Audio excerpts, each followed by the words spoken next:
Hi, this is Julie. This is Liz. This is Sheila. This is Monica. This is Leanne. We are the Satellite Sisters. You are listening to Satellite Sisters to Go. You are listening to Satellite Sisters. This is a very special Satellite Sisters. I'm Leanne Dolan here in Pasadena, California. I'm with my sister Julie Dolan in Dallas, Texas. And Julie, what day is it here on Satellite Sisters? Leanne, it's Madam Secretary Day. Yeah. It is. We didn't know it, but we got confirmation yesterday that we were going to be able to talk to the executive producer and the showrunner of Madam Secretary.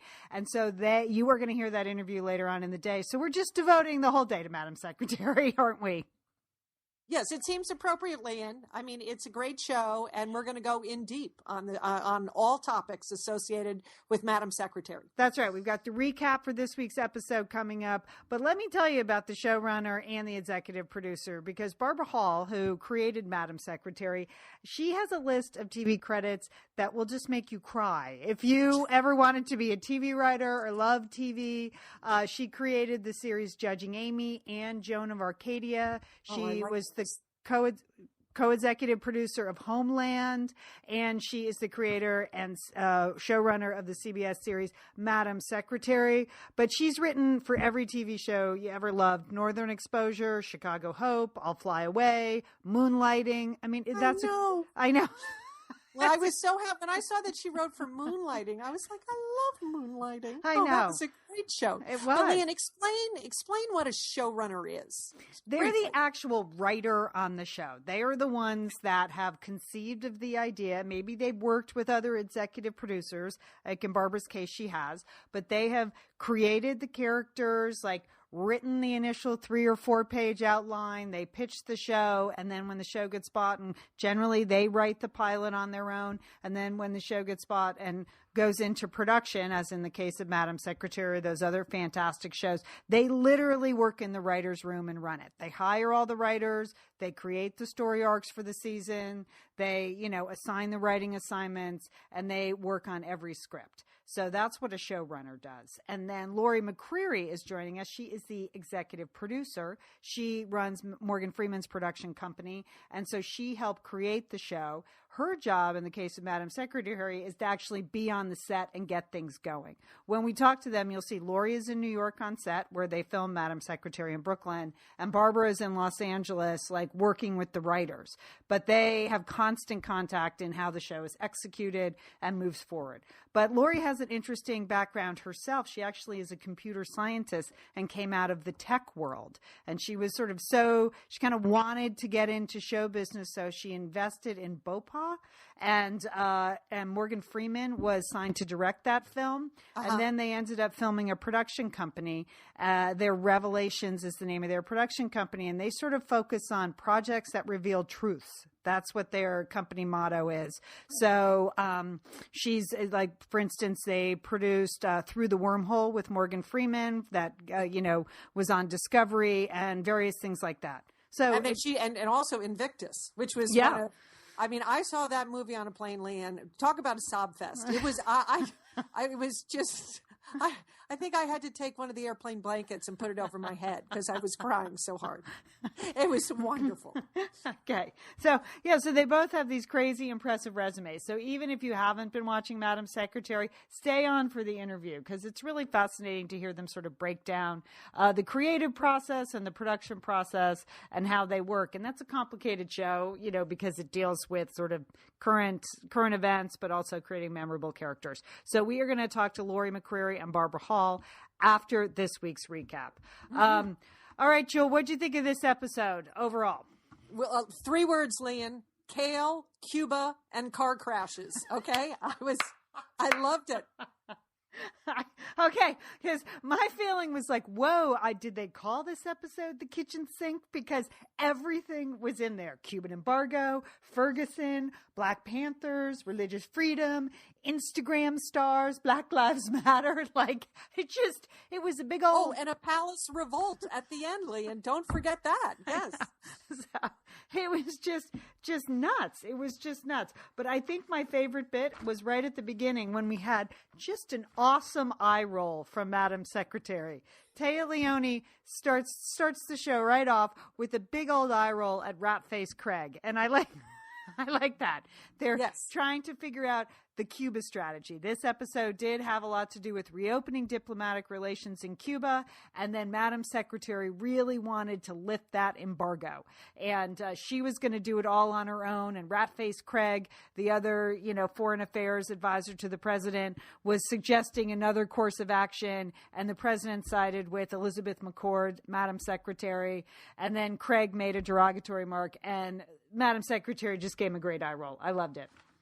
That was good, Leon. No, it's really an interesting episode because, like a lot of the episodes of Madam Secretary, you understand how complicated these things are. It's not a simple policy.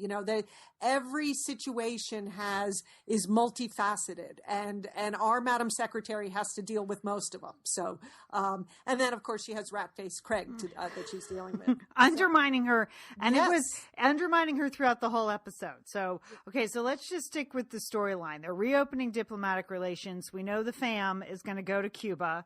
Henry's going to go with her. The middle daughter is going to go. The younger son can't go because he has standardized testing. So again, there's no housekeeper at home. Who's in charge of him? How is he getting to the SATs? Is that what you were thinking as a mother of a high school senior? That is not going to work. He's going to sleep right through the SATs. Isn't he supposed to eat a good breakfast before he goes? And we can't trust the college-age daughter who makes bad choices to feed him breakfast. So they're leaving 2 out of 3 kids at home, but there's a sort of a reason for that. So it's a father-daughter bonding trip. But the whole story revolves around Cuba. We know they're opening up diplomatic relations. So now Elizabeth McCord wants to get that embargo lifted. And so there's the whole getting the votes. Well, I mean, it was a light bulb moment to include the lifting of the embargo, because of course we had just thrown in there, as you call it, the kitchen sink episode. There was another drunk, philandering senator that had to resign, which gave Madam Secretary the opportunity to become she became the vote runner there. And, usually that's done by the whip, the majority whip in Congress. But no, Madam Secretary had time to do that. She was whipping her own votes, wasn't she, Lane? It did seem unusual that the Secretary of State would be doing that, Julie. I don't want to call into veracity the episode, but I don't know if that really happened. So I think you're right. I mean, we've seen it on other shows, but it's usually like, Veep or West Wing, but it's usually not the Secretary of State, and her staff calling Congress. But that's okay. Because we love these scenes, people running all over the place. There's a lot of horse trading going on. Russell, the chief of staff, is playing hardball with people. We get our first look at the senator from Minnesota who comes in all Minnesota nice, she and Elizabeth, their mom's in the same PTA, putting on that Minnesota thing, and then the next thing you know, she's stabbing Elizabeth in the back. She's going for it. There's a lot of horse training and dealing, wheeling and dealing. That's right. Okay. Yeah. So, and in the meantime, we learn that the middle daughter, Allison, has had a car accident, taken the car to be fixed, paid for it herself, and not told her parents about it. I did not think that was a big deal. I didn't think it was a big deal. Leon, come on, Leon. Come on, really. You have 2 teenage boys. If they had a car accident and they didn't tell you, you wouldn't be upset? The fact that they would have taken it, gotten it fixed, and paid for it on their own is a miracle. Because when you have 2 teenage boys, they're going to have a car accident. It's not a question of if, it's a question of when. So they've had the accidents, and then they come home and it's not their fault, it's this, the car came out of nowhere, and you're like, all right, I do not believe one word out of your mouth. So I'd much rather they taken care of it themselves. So. I know, but okay, so Allison, but she didn't tell her parents, but she did tell 2,000 of her closest friends on Facebook and Instagram, because she posted pictures of herself with the car accident, right? That's That's what her dad was upset about, right? Right. I guess that's true. We're seeing this storyline develop where Allison shares a lot of things. She's becoming a minor Instagram star. We learned a couple weeks ago that she thinks of herself as a fashionista, and now she's broadcasting her private life on Instagram, and that upsets Henry because I'm sure he doesn't know how to Instagram as a religion teacher. Okay.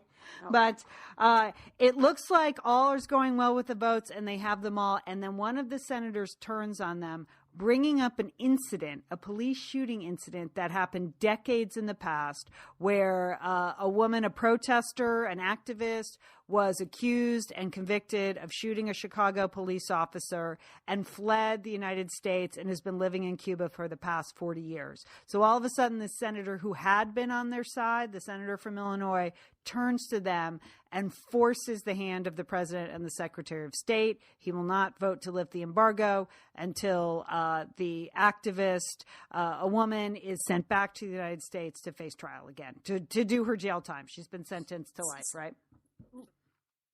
Right, Lian. And but I was so upset. This is where I feel like Madam Secretary does not have the kind of bench strength on her staff that she needs, because somebody should have known about this, right? Somebody should have known, what political dissidents are in jail, or what political, how many Americans do we have living in Cuba? Somebody fell down on the job, Lian. They were too busy whipping those votes, and marking things on that whiteboard and making phone calls and horse trading. And so they didn't do the staff work. I feel like this happens in a couple of episodes where Bess is out there and she doesn't have the support she needs.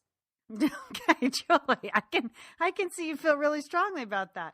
Well, her main staff player who was getting his storyline was Matt, the speechwriter. He wasn't for lifting the embargo or opening diplomatic relations with Cuba. He seemed to have issues with it. So over the course of the whole show, we see his arc, how he comes to agree that this is the right thing to do after 54 years. And he refuses to, Madam Secretary refuses to let him write her speech because she doesn't believe that his heart is in the right place. She assigns him the kale speech, Julie, which, of course, we thought of you because you hate it so much. I knew I liked Madam Secretary because she doesn't like kale either. And I as you know, it is not my favorite, whatever it is. I don't even know what food group it is. Vegetable, I guess it's a vegetable. Seems like shrubbery to me, but there you have it. So, but we share that in common, Lian. So the stakes are being raised continuously. We think we have the votes. We don't. There's this threat. Now there's this other character. Madam Secretary goes off. She's going to open that embassy regardless. It's just a question of whether the embargo is lifted. So she goes off. They're en route to Cuba. The chief of staff jumps in the car, and Henry offers his opinion, even though he's not supposed to say anything about state affairs. Like, I think Rat-Faced Craig was the one that informed that guy, that senator from Illinois, about the woman living in Cuba. And Russell doesn't believe him. He thinks that's a long way to go. But Henry's insight is dead on, isn't it, Joel? Right. I mean, because Henry's an operative. He might be a philosophy professor during the day, but he's an operative, and so he has good insight, and he's very intuitive about the people around him. And I think he's probably he wants to protect his wife too. So I'm sure he's looking at who are her adversaries. So off they go to Cuba, and it must be noted that the humidity in Cuba did wonders for Madam Secretary's hair, I thought. I mean, she had a great hair episode, didn't she? Volume, Lian. So much volume. So much volume and bounce. It was shiny bounce this week. Yes, indeed. And Henry it's good that he got out of the stacks and got into the sun because he had a nice tan going, Lian. And that was very enjoyable too. Yeah. In general, the McCords looked hot. And at one point, Elizabeth even said to her husband, "Do I look hot?" Which, again, try that line on your own husband. See how that works after a long day's work. Okay, so off they go to Cuba. She's still trying to get the embargo lifted, but first she has to meet with this dissident who conveniently runs a small restaurant on the coast of wherever that was in Cuba. And the dissident refuses to come back to the United States. She insists that she was innocent, that there was planted evidence, that she's not going to spend the rest of her life in jail for a crime she didn't commit, that, her people's rights were as violated as the policeman's right, that the policeman started to shoot first. And that's when we get like every cultural reference of the last year in a single monologue, which I thought was a lot. Frankly, I have to say, that was a lot. There's a lot to cover in like it was 2-minute but chat. I mean, but it is true that you could have that kind of complication, and so it's just more that the secretary has to now unravel somehow, and she has to do it. She only has about 15 minutes before she gives this big speech. I know. So that's hard. But this is where the staff really steps up, right, Lian? Finally, you're right, Julie. Yeah. They do their job. They go in. Bebe Neuwirth is forced to do just a terrible scene where she has to pretend to fake cry. It's a say. And then she did some fake dialing on that phone. I know. And that wasn't good either. Just let her sing. Just let her sing. But she gets the information she needs that, in fact, the revolutionary, the activist, the accused shooter did not, in fact, shoot it. They did, in fact, plant evidence. It wasn't her gun. All kinds of things are in this file that Bebe Neuwirth has to cry to get. So Elizabeth then goes back to her and says, okay, why don't you do it voluntarily? Cuba has supported you, your revolutionary brothers, for 40 years here. But now you have a chance to go back and clear your name, and you can see your daughter and your grandson that you've never seen. And this time it's different in America. We've come a long way, and, you'll have your day in court and your voice will be heard. And she turns like in a second, doesn't she? Yeah, that was surprising. Yeah. Again, because there's now only 13 minutes before the big speech at the embassy. So that's a good thing that she just leaves that restaurant on the beach and heads back for a new trial. So that wrapped up nice and neat there. It did. Yeah. And then in the meantime, Henry and Allison exchange a lot of harsh words about the accident and cars and Instagram and disrespect and respect. But then they have a moment of understanding when Henry tells his daughter about the suicide of the Russian student and how it's affected him. And she's able to reach out and come to some understanding there. So we had the family bonding. Check. Did that. Yes. Okay. Yes. International They're going to start watching. Right. They're going to start watching Gunsmoke. Yeah. That was a funny line. What's Gunsmoke? Oh, I like the line when Elizabeth said, did she really say nascent? Yes. Oh, that's an that was SAT on my word. list. That was on my list too. And that lovely little necklace that they bought in the market that Taya Leone put on for the big speech. I want one. Where do I get one, Leah?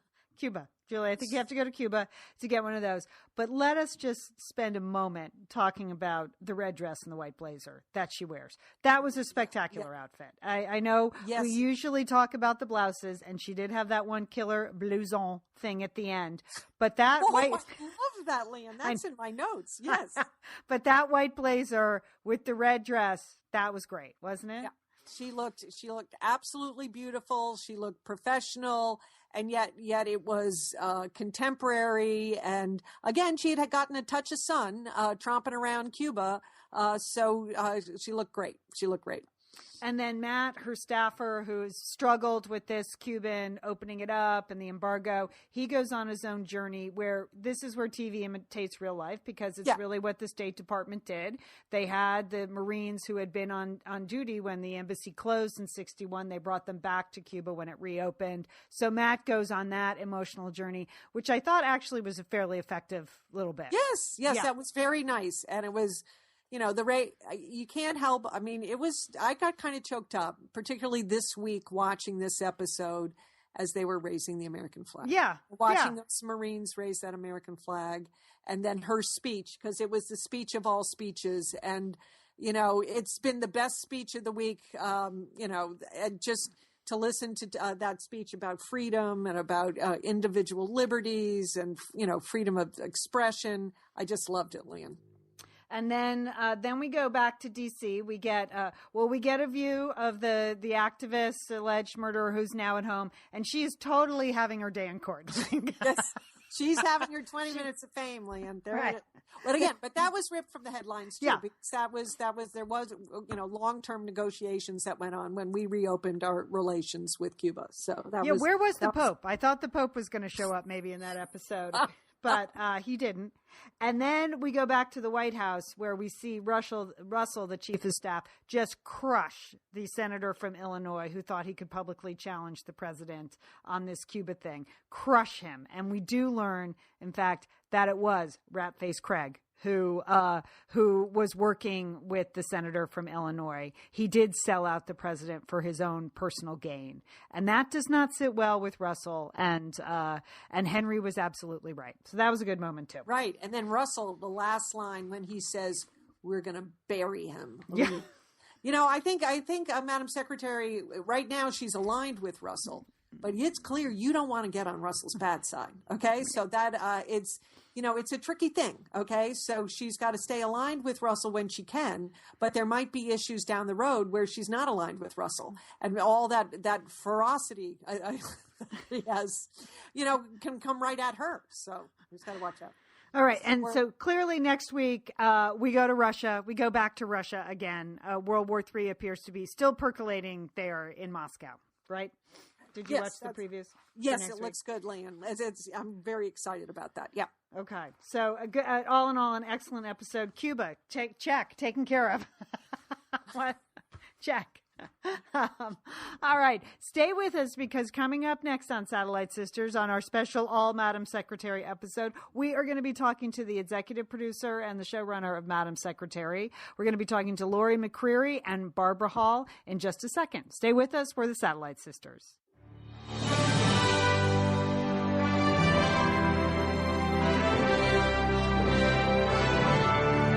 We are so happy today on Satellite Sisters to welcome the showrunner for the CBS drama, Madam Secretary. Barbara Hall is with us, and the executive producer of the show, Lori McCreary. Julie and I are really thrilled. Lori and Barbara, welcome to Satellite Sisters. Thank you for having us.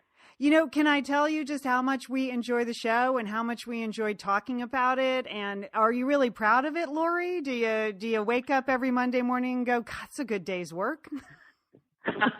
I'm thrilled and very proud of it. I think that for us to do something that people love, but also we think has some interesting things to say, is a great thing, a great day. Barbara, you're the creator of the show, and one of the reasons it's so compelling to watch week in, week out, international crises notwithstanding, is just the character of Madam Secretary. She's fantastic. We want all of our public representatives to be like her. She's smart, she's decisive, she's thoughtful, but she's also nice, and she looks great in a bathrobe. So how did you put her together? How did you create Madam Secretary? Who is she based on? Well, I had nothing to do with her looking great in a bathroom. Okay. I basically, I've worked for a long time in a very strongly male-influenced business, shall we say. So I'm always interested in telling the story of the woman in man's world. And I also really like a fish out of water story. And then I put that together with the idea of bringing someone into politics who's a little bit of an outsider, who can recontextualize things for us and also bring a little bit of an aspirational element, everything you just said. So I tried to put that together with just a smart woman who has a sense of humor, and then say it looks great in a bathrobe, so it all works. You know what I love? I like the spycraft aspect. I thought that was really fun, that she had a CIA background, so sometimes she's like a spy out there. Well, that was really important to me, that she'd come from, that this character would come from some part of Washington that isn't what you think of as a political career or a career politician. So, I thought that a CIA background would do exactly what you're saying, give her a sense of how to work in foreign policy. That's a more hands-on approach. She's really been in the mix in that way. Barbara and Lori, this is Julie. I mean, she's such a female problem solver and such a female communicator. That's the part about it that I love. She does it with her own style. But one of the other things that's amazing is that you do each episode is like ripped from the headlines. How do you read like the papers and say, okay, well, we got this situation in the Ukraine and maybe we should cover that? And how do you balance that with the sensitivity that's going on in the world? Maybe Barbara, you could start, and Lori, I'd love to hear your comments too. Yeah, we're kind of surprised often at how close we get to the headlines because we're trying to work a little bit in the future. We look at the situations that are going on in the world today, and our world is supposed to be like one election cycle plus 1 year ahead. So we'll look at issues that are happening today, but then we'll game them out to various ways we believe things could work out, and always the most dramatic way because we're doing a TV show. Right. But Yeah. every now And wrapped in 60 minutes. If we could only. But anyway, sometimes we game out the scenarios in a way that they actually end up transpiring and a little faster than we thought. So that's how we get so close to what's happening. And I can let Lori speak more to that. Yeah, it's a little frightening. I mean, when people ask me, how do you get so close, I just say, we just have Barbara Hall and her crystal ball. It's a little frightening. Our crew comes to set on a day, like last year we were shooting about the Greek debt crisis, and they literally brought us a newspaper that it was happening. And just this last episode 2 weeks ago was about the American ISIS who was struck by a drone, and we did that. And so I think that John, the next exactly. We joke, I want Barbara to write something about an executive producer who falls in love and gets married, and maybe that'll come true as well. Exactly. Do you have like inside sources at the State Department, Lori? Do you have fact checkers, people like that you use, or is that too on the nose? Do you just kind of assume you got it right? What we do is, the writers are really amazing, led by Barbara, and they sit in a room literally all day and think up these great stories, and they craft them in a way that works both dramatically and I think that fits within the confines of what could actually happen. And then we have a really great group called Glover Park, led by Michael Feldman, a group of former speechwriters of administrations, policy advisors, the J character, those kind of guys are in this group. They're international experts, and they review everything. And, we listen to them most of the time. Right. And we take some license other times. When Secretary Albright was on the set, did she tip you off to any storylines? I understand, Barbara, you had talked to her before you created the show or as you were creating the show, but then she was on set. What was that like?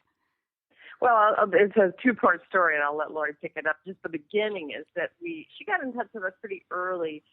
She knows Tim Daly quite well, and let it be known that she was interested in participating if we wanted her to. Then we all got together at the White House Correspondents' Dinner, and that's where we decided, yes, she was going to be on. And then I'll let Lori tell the great story that happened while we're on set. It was pretty incredible. One of the first things that happened was we sent her the script, and her office called to ask us what the protocol was for script notes, and she gave us incredible. I thought it was great. She called about the protocol and didn't just call and say, "Here are some ideas," and she came up with one of the best lines of the episode that I think, which was, "There's plenty of room in the world for mediocre men. There's no room for mediocre women." Here. We cited that in our recap. It's a great line. Oh, there you go. That's her line. And the craziest thing was the day she was on the set when we were shooting was the day that they were signing the Iran peace treaty. Yeah. And we basically, she said, I think I'm going to have to go take a phone call in a little bit. Is that okay? And I was like, okay, sure, go take a phone call. That's okay. And it was 15 minutes. Half hour, 45 minutes later, and we're all like, we're literally at a dead standstill on set. But I'm thinking, we can't interrupt this phone call, which I'm sure it's about what's going on internationally. I'm sure, we heard later it was with all of the former secretaries of state, Kerry, really, Clinton. Oh yeah. And right. it was literally we were living the what we were writing, and it was quite incredible. And I didn't dare interrupt her. I was like, nope, take as long as you need. Now, in that episode, though, Barbara, I have a question because they plan a lunch, Taya Leone, Elizabeth McCord, Secretary Albright, and Secretary Rice. But Secretary Clinton was not on that list. Why were they leaving her out of the girls' lunch?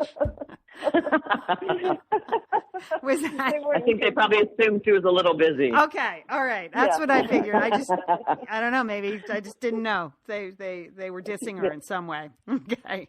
Okay, Barbara and Lori. I have to confess, I took a girlfriend trip to North Korea about 3 years ago. So I'm very curious. Will we see North Korea in an upcoming episode? And if you're looking for a storyline, I can tell you about my trip. Well, I would love to hear about your trip. Well, I just want to know about it. You took a girls' trip in Yeah, I took Korea? a girlfriend's trip. Yeah, it was just two ladies from Texas. We decided we wanted to go to Pyongyang, so we went for 5 days, and we came back. But I certainly think that you could have an episode where two ladies from Texas go to Pyongyang and somehow their People magazine gets confiscated and they get thrown in jail.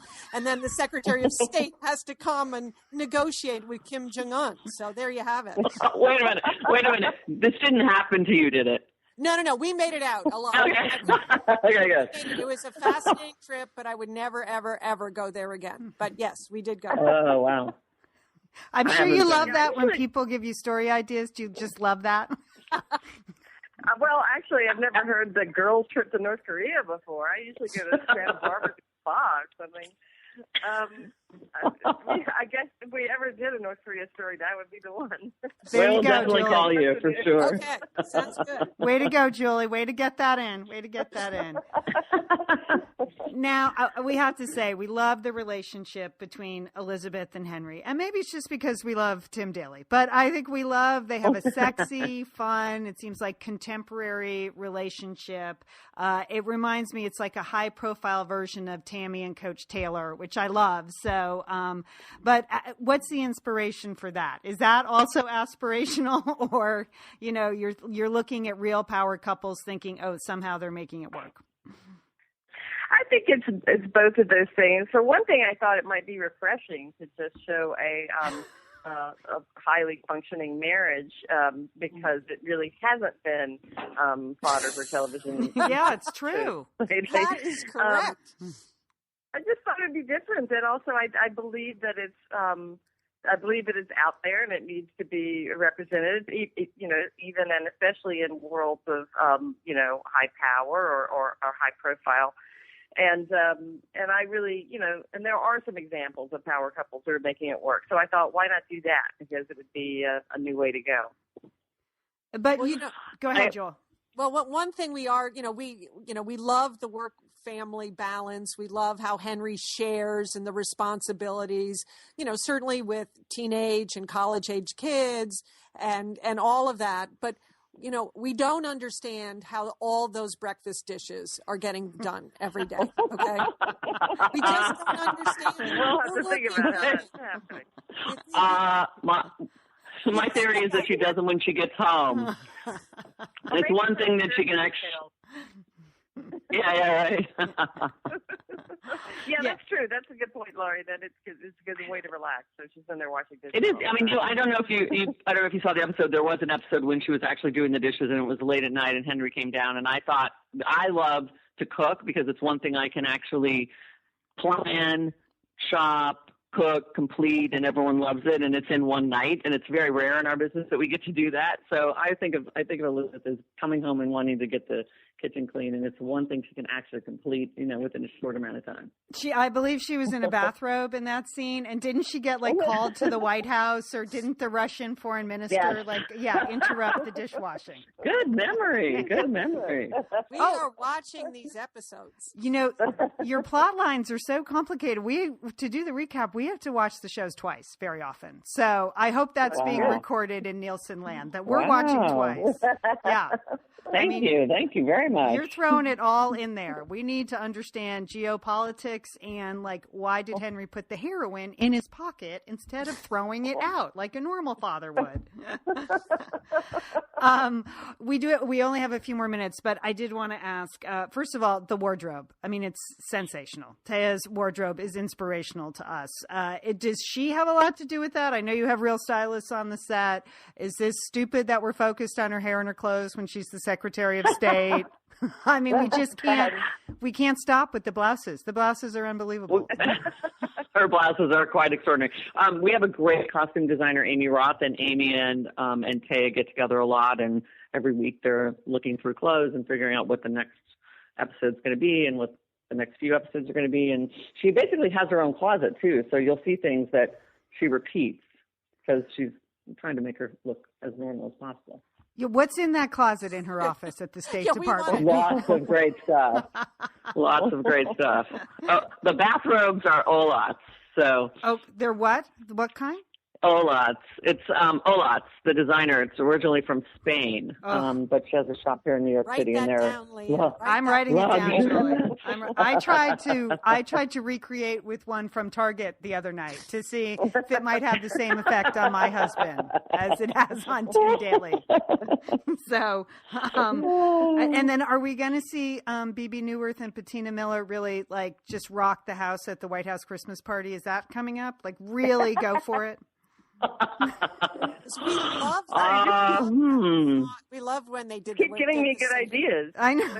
I know, right? Call anytime. We have such incredible cast with from New York. Most of them are triple threats. So okay, let's just say you can probably expect at least one more musical scene this season. Excellent. Good. Okay, so what's coming up on this week's episode? Now, we had Cuba last week, but clearly we're headed towards World War III. So anything we need to know about this week, be on the lookout for? Yeah, we're just going to keep stoking those World War III fires. We're going to go back to Russia again. We have unfinished business with Russia. So, Lori, what are I just did the mix, but I can't remember. Because you're working so far ahead. We get it. Yeah. Yeah, we are. We're 5 episodes ahead. Yeah. Okay. Well, we have really, really enjoyed talking to you both today. The show is fantastic. So keep up the great writing and keep bringing us these great female characters and these complex storylines and these incredible cashmere throws. We just get them a housekeeper. That's all we ask. Just get the McCord family housekeeper. Another good idea. Thank you. Great idea. All right. Lori McCreary and Barbara Hall from Madam Secretary on CBS. Thanks. Thanks. Thank you.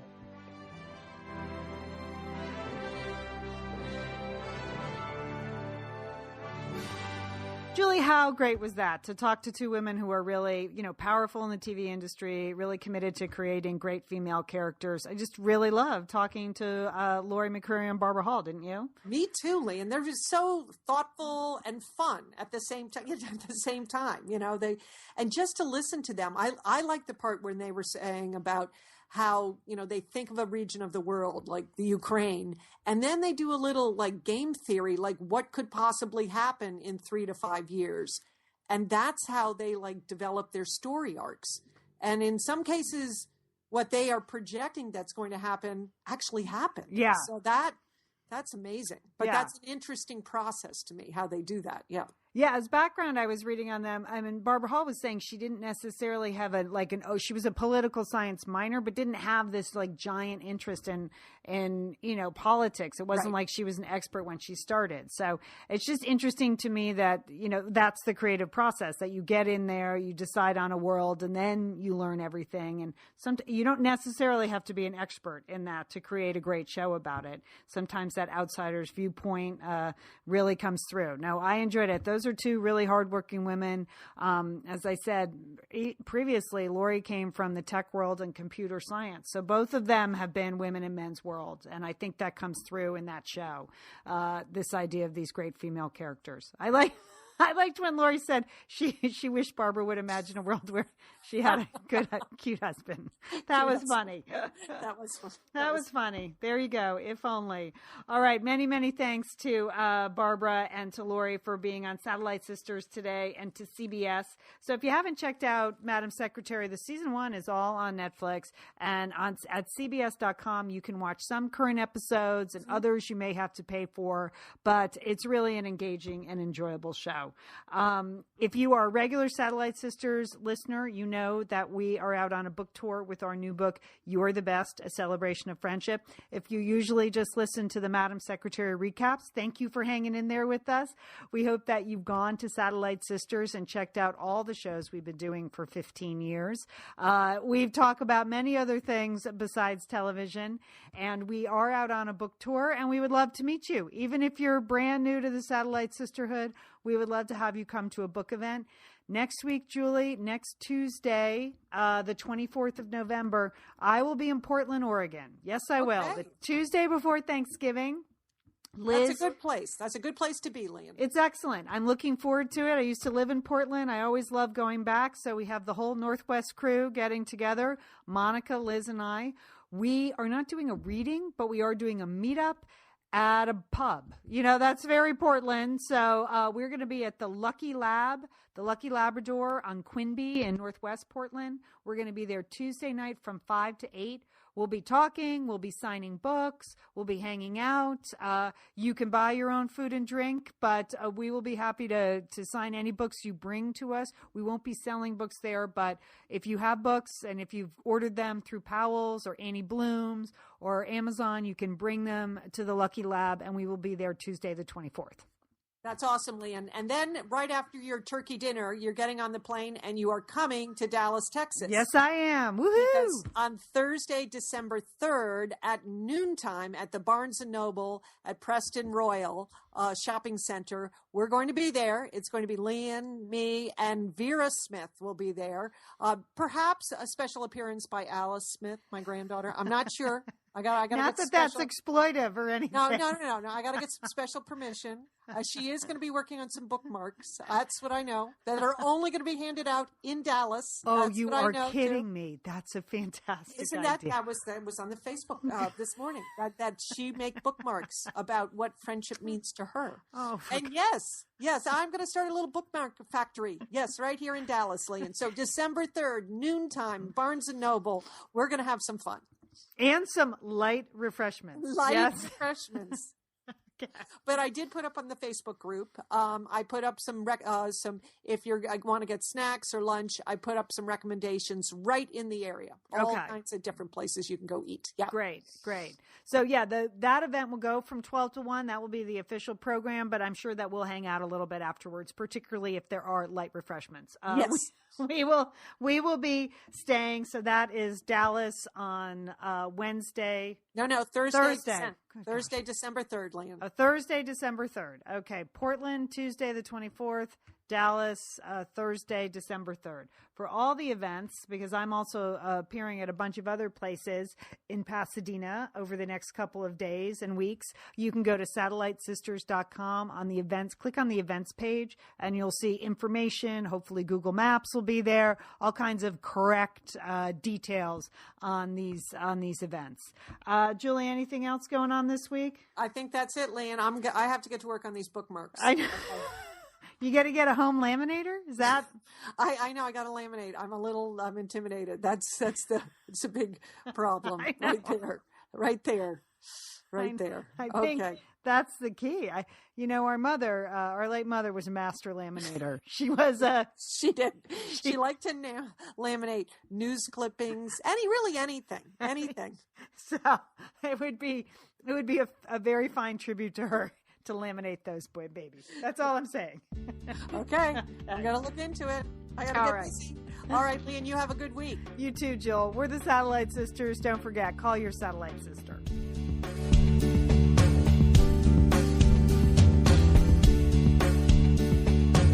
Hi, this is Lori McCreary. Hi, Lori. And it's Barbara. Hi, Barbara Hall. All right. Right on. We did it. Hey. Unlike you, Lori, we are not computer scientists.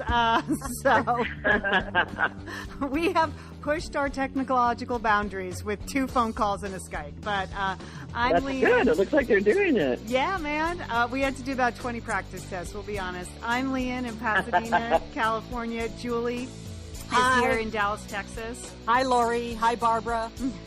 Hi. Hello.